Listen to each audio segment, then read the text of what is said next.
All right, Don, 11.3, life during wartime, kind of the civilians, soldiers, African Americans, women, how they all experience this war differently, right? And we're really going to focus on the social and economic changes of the war, right? The Civil War, you could say, like really brings the United States into the modern era and kind of really changes the trajectory of the country in a lot of ways. So one major impact of the war was the role of African Americans and especially blacks in the North. Blacks begin to enlist in the North following the Emancipation Proclamation. As I'm sure you can imagine, significantly more African Americans begin to enlist in the North because now it is a war about freeing the slaves. So it's a war that they care a lot more about. The black population in the Union Army was about 10% by the war's end, so they made up a sizable contingent of Union soldiers. But just like in regular life in society, they faced discrimination. They were paid considerably less than white soldiers.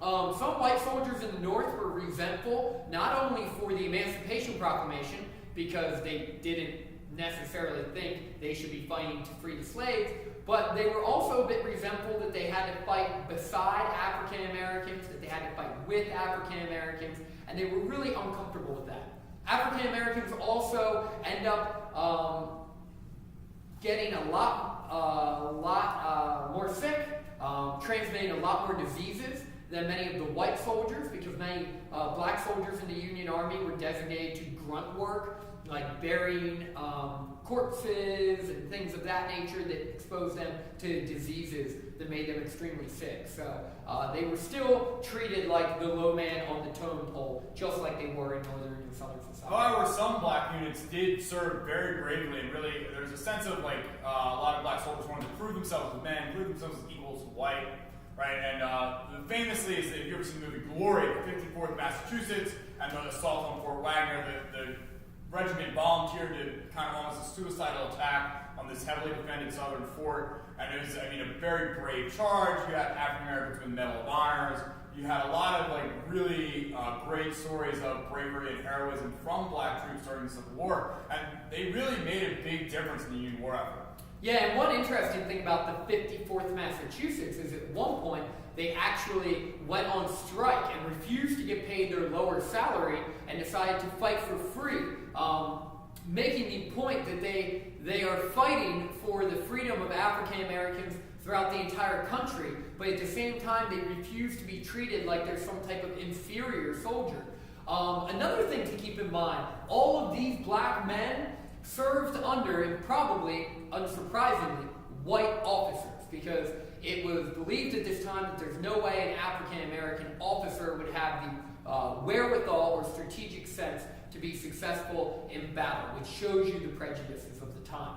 So that's what African-Americans were doing in the North. In the South, African-American slaves were resisting in any way they could, with many men off to war. On some farms and plantations, women and children were taking care of the property and overlooking the slaves, and because of that, slaves were able to damage property, work extremely slowly, act like they were confused or didn't know what they were doing, try to destroy the crop and not get caught doing it, so as to hurt the Confederates' war effort. And after the Emancipation Proclamation, once they realized the Northern Army is in the vicinity, slaves are going to en masse just run away from their plantations, try to escape the Northern lines, right? So it really undermines the way the slave plantation economy works in the South, because they're just all sitting there waiting for their moment to run away. Yeah, and that's actually, I know we're in 11.3 now, but I do want to take the moment to point that out about the Emancipation Proclamation, which we talked about in 11.2. Abraham Lincoln was making a very progressive social statement in freeing the slaves.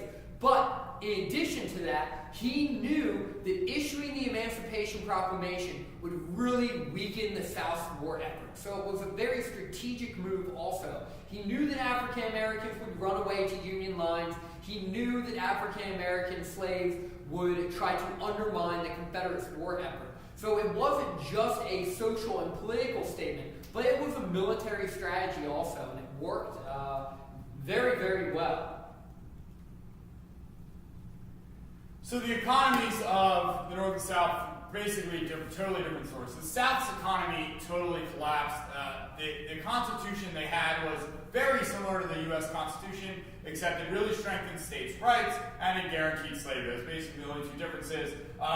The central government was just too inefficient, weak, couldn't collect taxes. It just didn't have the money or order or control that it needed to fight such a major war. And we're talking about how great some of the Southern generals were over the Northern generals. If you look at overall country political leadership, Abraham Lincoln is a significantly more talented, thoughtful, strategic thinker than Jefferson Davis could ever imagine to be.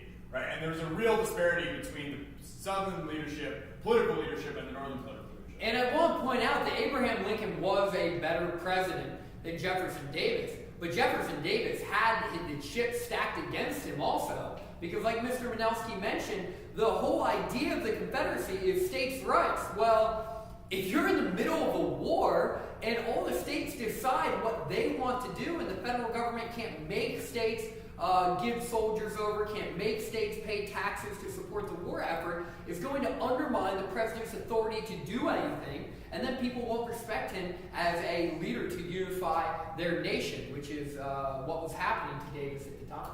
The blockade was completely destroying the South's economy, not just cotton, right? They don't have enough food. Again, if you remember the chart from the last, in chapter 11, or chapter 10, the North grew all the food, right? The South didn't have the food to feed its civilian population, didn't have the food to feed its army was starving, it's undersupplied, right? It was lower morale. At the end of the war, the South's economy, I mean, cities are rioting, bread riots in cities, right? People rioting over food.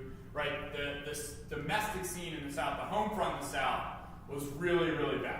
And in addition to that, the Confederate States of America were looking for some type of European recognition or international recognition throughout this entire war. They were never able to get it. Because of that, they were never able to establish any type of responsibility, any type of credit, any type of reputation financially.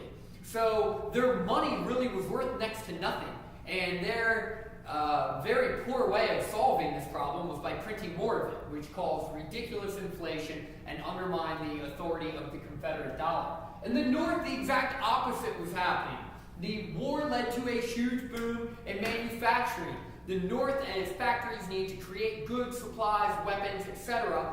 for the war effort, and they were borrowing from the people and borrowing from foreign countries to pay for this. This will lead to a drastic rise in factory production during the war, which will last for about 5 to 8 years after the war before that bubble will eventually burst, which is something we'll talk about in the next unit. Right, you have, whenever men go away to fight wars in large numbers, women and kind of distributing groups are going to be able to step up, and they're going to work in factories, they're going to gain independence, gain equality that way, or at least the feeling of it for a short period of time before the men return. We also see, again, the federal government really steps up and takes control of a much larger role in the nation. You have the first income tax, right, where we all pay income taxes now, right, but that's the first time ever in the Civil War, which also was found unconstitutional later on, right? Yes. Yeah. Yes. That's why we have an amendment now. Yes. And actually, this is a perfect example of what Jefferson Davis and the South could not do. There's no way they could ever dream of implementing an income tax.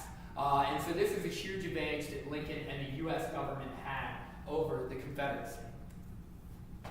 Right, about 600,000 soldiers, over 600,000 soldiers died during the Civil War. Most of those people died from diseases or infected, like just kind of the dirt and the filth and the grime that they lived in on a daily basis as opposed to being shot or killed in battle.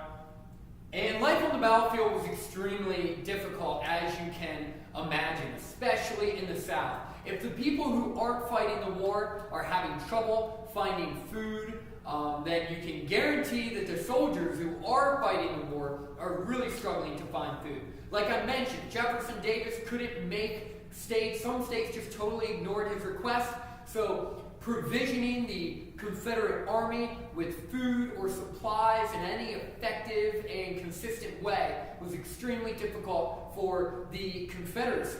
And they weren't able to ship anything in because of the Union blockade, and many prisoners were quite literally starving. And we'll talk about this at the end of the war when Lee's army finally gives up. One of the main reasons is because he's just run out of the ability to feed, clothe, or supply his army with any type of weaponry, which makes it very, very difficult. And the diseases just ran rampant because they had no way of stopping them. I mean, they would cut limbs off with a saw, and then without even wiping the saw clean, go over and cut another guy's leg off with the same saw while the first guy's blood was still all over it. I mean, it was that, the medical practices were that primitive. They just led to rampant diseases. Stonewall Jackson himself was shot in the arm and died from infection. By his own troops. You know, by his own troops.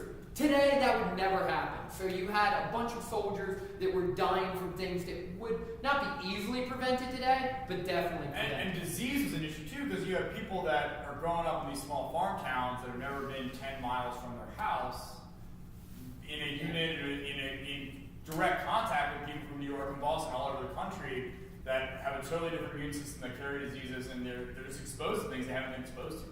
An example of this terrible food the Confederates would eat, we have a picture here of hardtack, which is basically, I mean, it is a rock hard piece of bread, and the men would often have to dip it in some type of river water just to make it soft enough to chew and eat. It had no nutritional value whatsoever. It was truly just psychological and to temporarily fill up the stomachs of the men.